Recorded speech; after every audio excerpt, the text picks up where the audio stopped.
Hurricane Helene knocked out a North Carolina factory that makes 60% of IV fluids for U.S. hospitals.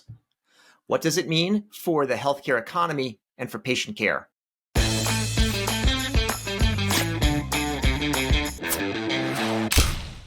Welcome to HealthBiz Briefs. I'm David Williams, president of Health Business Group, here with John Driscoll, senior advisor to Walgreens. Well, October is known for costumes and masks, but for some of us, it feels like we're wearing a mask every day, at work, in social situations, everywhere.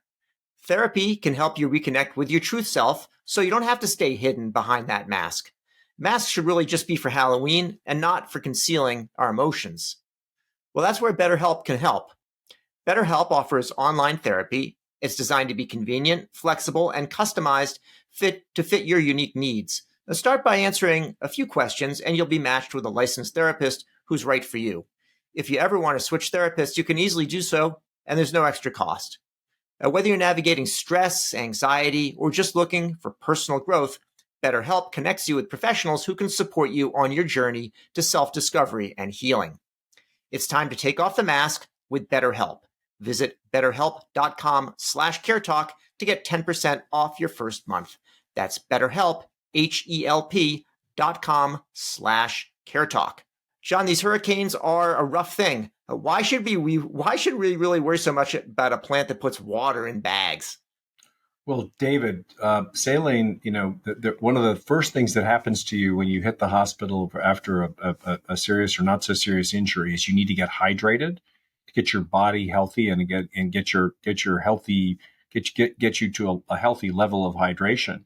And saline's used in pretty much every part of the hospital. I mean, you can't run a hospital without saline in bags. And I think what this hurricane is proving is that we still have challenges with the healthcare supply chain that we heard so much about during COVID. But I'm reasonably concerned that we don't have good backup strategies when some of our key suppliers are knocked offline for a bit.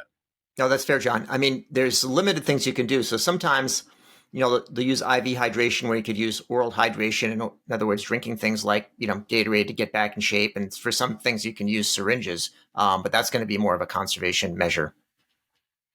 I mean, the challenge when you lose something like saline bags is they're relatively simple to manufacture, but you're going to manufacture a lot of them. Yeah.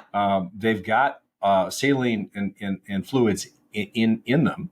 And so they're heavy to ship. So if you lose a major manufacturer, it's hard, even if you've got a backup, to move stuff around to make sure that people have enough saline. And I think what this is going to immediately do for hospitals is require them to start thinking very closely about conserving and focusing on things like oral hydration. But again, this is just another reminder that climate change and the historically one-time kind of events like tornadoes, heavy storms, hurricanes are a fact of life. And an increasing volume of them means that we need much more redundancy in our supply chain. And that's not just manufacturing, but also transportation and support, because these areas that are knocked offline are also knocked pretty hard.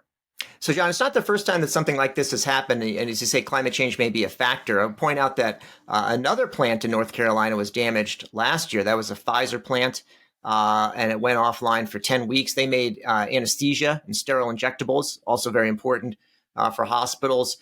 I think one of the reasons that such a large percentage of the whole system is affected by one of these is there's a lot of economies of scale in doing this sort of manufacturing. And so if we have, if we want to make the supply chain more resilient, we're going to have to also just to be about a trade-off. There may be somewhat higher costs.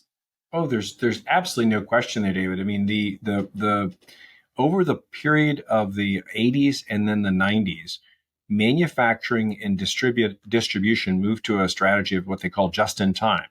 So thinning out the supply chain so that there was less redundancy or extra supply.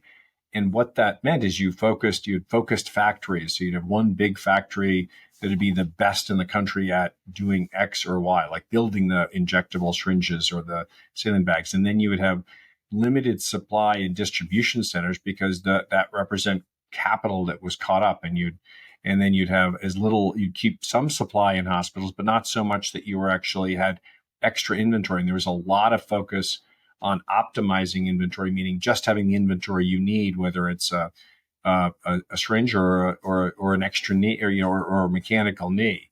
The challenge there is when any one of the elements of the supply chain is knocked offline, manufacturing, distribution, you really have much less of a reserve to fall back on because you've optimized that supply chain for reducing the amount of capital that's tied up in that supply. And I think we really are going to have to rethink a lot of those strategies around critical industries like healthcare and, frankly, a few others. Yeah, there's been some rethinking post-pandemic, and you could say in some ways supply chains are better off than they were before the pandemic. At least there's been some thought given to it.